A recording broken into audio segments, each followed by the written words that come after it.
지금 조희대 대법원장에 대한 네. 여러 가지 말들이 좀 나오고 있습니다. 네. 그런데 이제 의혹이 불거진 게 한덕수 전 총리 등과 이제 만나가지고 이재명 대통령 이 공직선거법 사건을 대법원이 알아서 하겠다 이렇게 말했다는 의혹이 제기가 돼 있는 거 아니겠습니까? 네. 근데 어제 한덕수 전 총리도 부인했고 네. 조희대 대법원장도 사실상 이제 부인하는 그런 입장을 내놨는데 이건 좀 어떻게 보셨습니까? 뭐 부인하고 있어서 입증하기가 쉽지가 않을 텐데요. 네. 그 당일 현장에 무슨 녹취록이 있는 것이 아닌 이상. 그런데 현재 서영교 의원과 부승찬 의원한테 제기된 여러 가지 제보가 네. 좀 한두 명이 아니라 한 3명 정도 이게 크로스 체크가 되고 있는 상황이라서 신빙성이 이제 있다고 여겨지는 게 인 것 같습니다. 그래서 이에 대해서는 좀 수사가 필요하지 않을까 이렇게 생각합니다. 수사가 필요하다. 예, 예. 수사가 필요하다. 그리고 이 사건과 상관없이 네. 어찌됐건 조희대 대법원장의 그 행태가 좀 이례적이었잖아요. 특히 6월 3일 대통령 선거를 앞두고 5월 1일 날 이 대법원 전원합의체 선고 날짜가 잡혀서 누구도 저도 그때 구치소 감옥 안에 있었습니다만 다 이게는 이제 항소심에서 무죄가 나왔으니까 대법원도 당연히 당연히 그냥 검사의 상고를 네. 무죄 확정으로 될 걸로 다 예상을 했는데 그렇죠. 그걸 파기환송한 걸 보고 모든 법조인들이 뭐 실체 내용은 별도라고 이런 이례적인 절차가 있느냐. 네. 그리고 더구나 대통령 선거를 불과 한 달여 앞두고 네.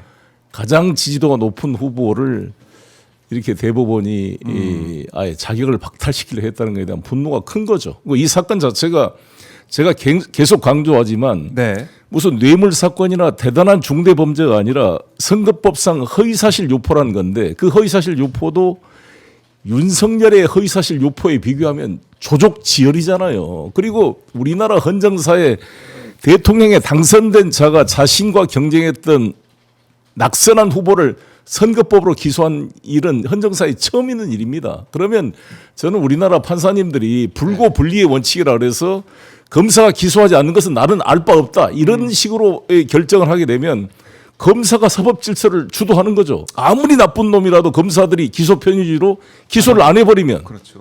판사는 몰라. 나는 그거는 검사가 알아서 할 일이고 나는 검사가 기소한 것만 갖고 판단할 거야. 대법원까지 이런 식으로 판단하게 되면 우리나라 법 질서의 형평성이 어떻게 되겠습니까? 최소한 윤석열의 그러한 엄청난 허위사실 유포가 명백하게 언론에 보도되고 있으면 내가 대법관 대법원장이라면 네. 균형 있게 판단을 해줘야죠. 근데 그냥 이 기회에 이거를 자격을 박탈시키겠다.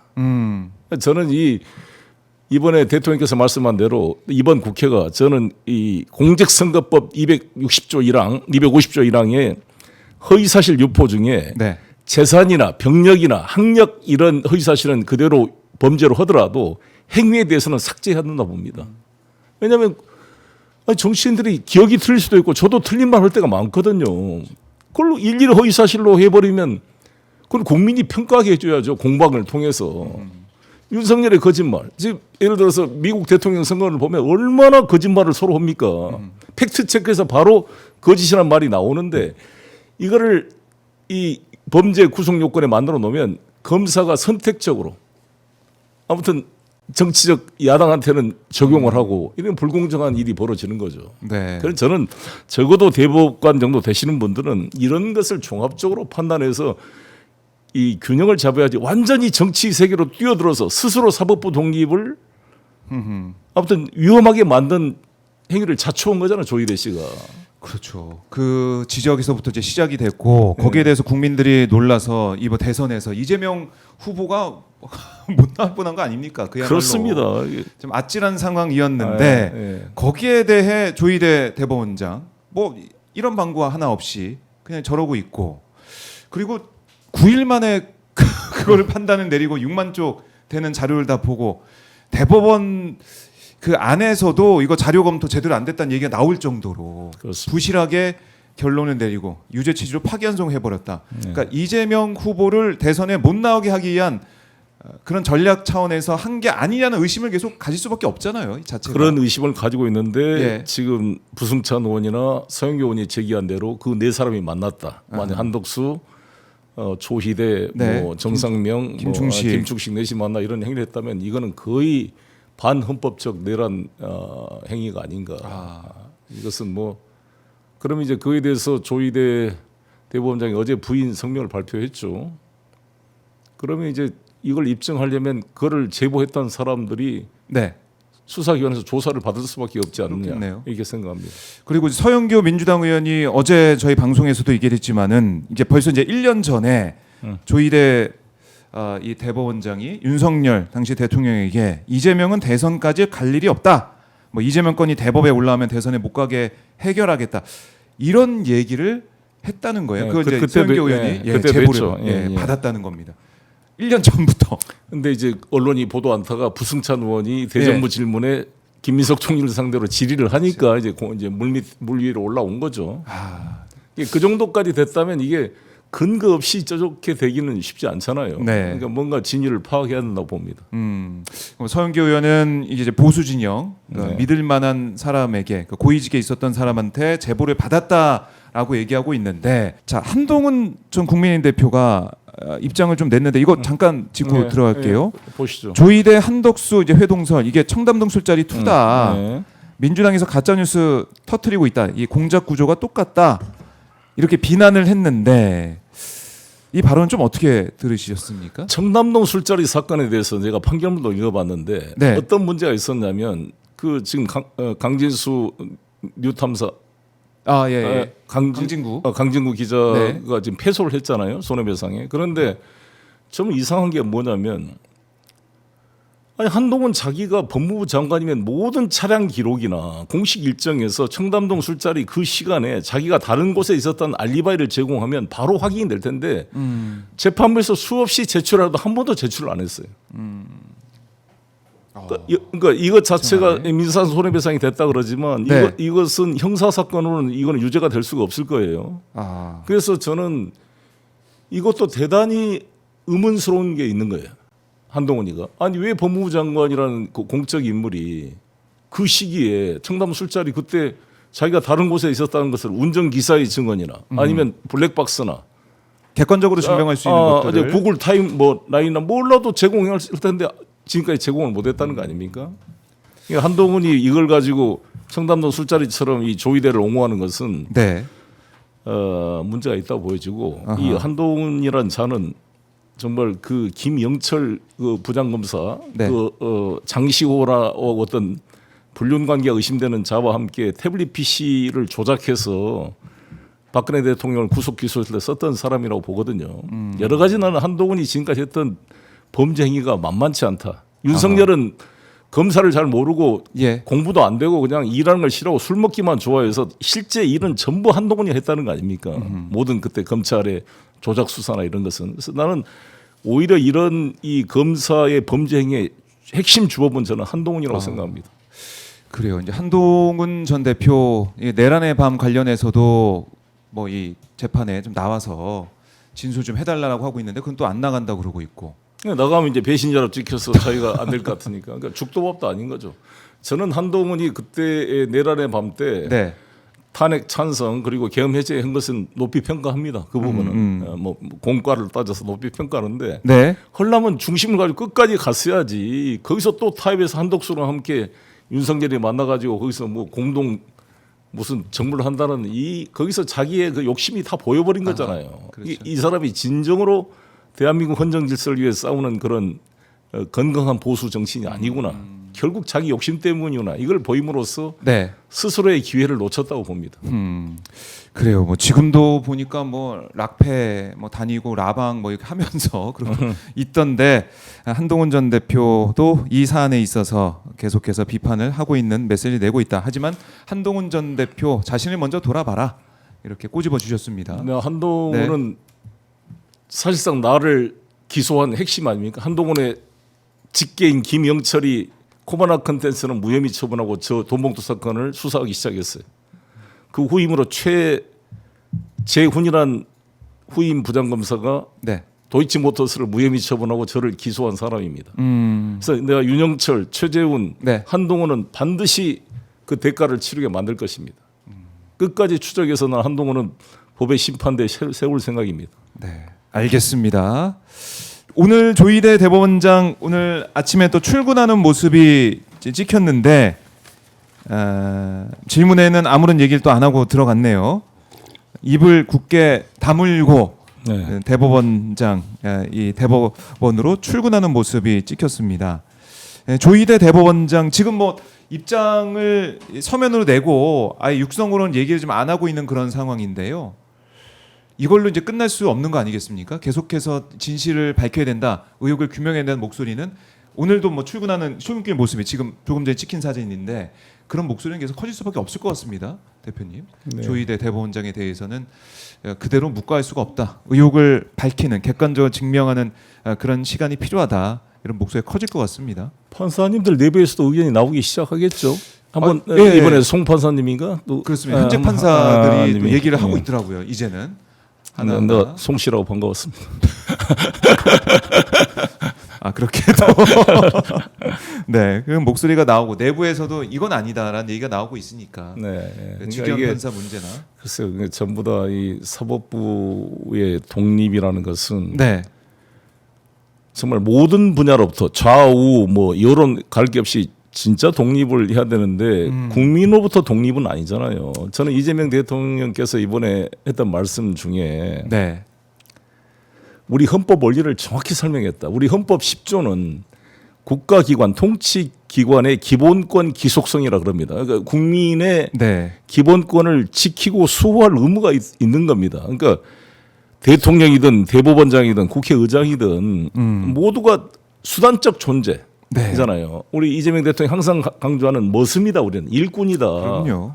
우리가 무슨 아니 사법고시 합격했다는 이유 하나로 국민이 선출도 되지 않은 판사가 국민의 생명을 좌우하는 막강한 권력을 가지고 있는데 이것을 마치 그들의 사유물일 것처럼 이 착각하는 경향이 네. 크잖아요. 이게 국민으로부터 위임된 권력. 그것도 국회의원이나 대통령은 직접 선출된 권력이지만 이 사람들은 간접적으로 위임된 거잖아요.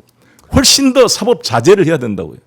이 대통령께서 사법 자제라는 이야기를 했고 저도 우리의 형법의 보충적 성격이라는 게 뭐냐.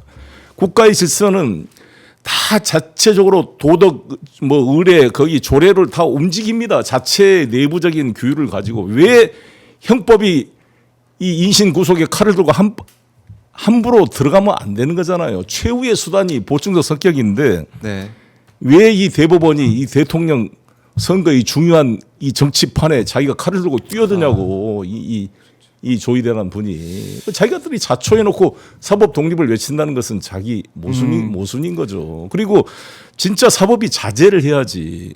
자기는 선출된 권력은 아니잖아요. 물론 간접적으로 국회의 동의를 받아서 간접적인 건을 가졌지만 지금은 좀 생각이 이상이 바뀌었지만 제가 허영 교수한테 헌법을 배웠는데 허영 네. 교수의 주장이 뭐냐면 민주적 정당성의 크기와 책임의 크기는 비례하는 것이다. 즉 국민이 직접 선출한 대통령의 권한과 대통령이 임명한 대법원장, 국회의 동의를 거치지만 다를 수밖에 없죠. 그러나 우리가 상권 분립을 인정하지만 네, 대통령은 행정부의 수반인과 동시에 국가 원수로서의 삼권 전체를 넘어선 국가의 대표의 기능이 있는 거잖아요. 그걸 이야기한 거 가지고 무슨 뭐 나경원 떠들고 무슨 뭐 우위 떠들고 그러는데 그거는 예. 민주주의 원리를 이해하지 못하는 것이다. 그렇네. 민주주의 원리를 정확히 이제 설명해 주셨는데, 그러니까 사법부 지난주에 전국 법원장 회의도 있었지만은 네. 사법 개혁할 때 사법부가 이제 사실상 참여해가지고 의견을 내고 함께 개혁에 함께 해야 된다, 이런 취지 얘기를 하고 있더라고요. 아니 나는 각 법원장님들 네. 법원장 회의 참석한 우리 판사님들한테 여쭈고 싶습니다. 네. 아니 서부지방법원에 그렇게 폭도들한테 난동이 났을 때 한 번 모여가지고 그 한번 성명 한번 냈습니까? 진짜 이 법원의 모든 기능 자체를 네, 부정하는 이런 반헌법적 세력에 대해서 한 번이라도 법원장들이 뭐 입장 한번 밝힌 적이 있어요? 자기들 밥그릇 문제만 되면은 신속하게 모여가지고 떠들어요. 이게 당신들이 이게 사유물입니까? 이게 이 사법 기능이라는 게 진짜 아니 사법고시 합격이 뭐 대단한 일입니까? 진짜 대학교 1학년 학생이 판단할 것도 판단 못하고 김학의 무죄, 손준성 무죄, 양승태 무죄, 이재용 무죄 다 예. 무죄 판결했어요. 김용 유죄, 송영길 유죄, 이재명 유죄. 네, 왜 의심스러울 때는 피고인 이익으로 소위 말한 적법 절차의 원칙이 재벌 회장, 대법원장, 검사장한테는 적용되고 왜 이재명, 송영길, 김용 같은 사람한테 적용이 안 되는 겁니까? 그걸 저는 외치고 있는 것입니다.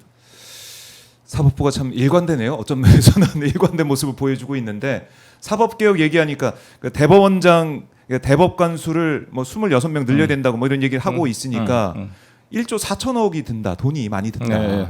그런 얘기까지 하고 있어요 지금. 뭐 70평 75평 공간이 필요한데 서초구에다가 그 땅을 확보해서 지으려면 1조 1천억 원이 넘는 부지 비용이 들어간다는 겁니다.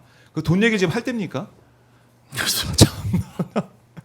우리 국민들이 사법개혁에 대해서 이거 절대 그냥 넘어가서 안 된다는 목소리 계속 내고 계세요. 아니 대법원에 얼마나 사건이 밀려 있습니까? 그래서 대법관 출신 그 변호사 선임에서 도장값 하나에 얼마씩 돈이 뭐 오간다는 말이 나온 거잖아요. 신속한 재판을 받을 권리에서 실제로 지금 병목 현상이 발생하고 있는 거죠.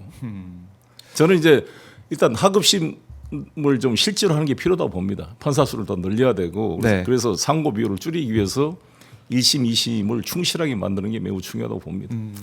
그래요. 사법개혁에 대해서도 저희가 말씀을 나눠봤는데 아까 이제 언급하신 이제 판사, 그러니까 송승용 서울중앙지법 부장판사인데 직위원 판사 겨냥에서도 내란 사건 재판장 윤리감사 결과 조속 공개된다라고 얘기를 했고 또 이 조희대 대법원장을 향해서도 이재명 대통령의 파기한 송심 유감을 표시해야 된다. 이 관련해서도 입장을 내야 된다. 이렇게 강조를 했습니다. 예, 당장 저는 예. 직위원 판사에 대해서 술집에서 대접받은 사실이 이 민주당 그 노정면 의원이 아예 사진까지 밝혔는데 왜 그 감사 결과를 발표하지 그러니까요. 않습니까?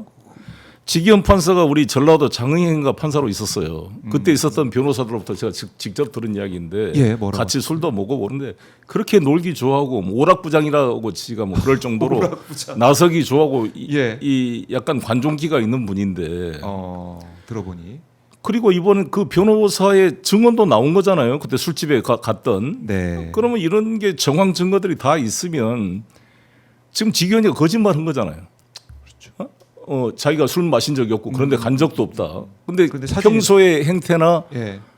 그와 술을 먹었던 변호사들의 이야기를 저도 들어보면 예. 그걸 좋아하는 사람이라는 거죠. 그러면 이거에 대해서 밝혀야 될 거 아니야. 옛날에 김명수 대법원장이 임성근 판사 만나서 뭐 거짓말 한번 했다 그래가지고 주호영, 이준석 대표를 비롯해서 야당 의원들 당시에 네. 그 문재인 정부 때 보수 언론이 김명수 퇴진하라고 얼마나 큰 소리 쳤습니까, 여러분들. 그 김명수 거짓말이 무슨 대단한 거짓말이라고.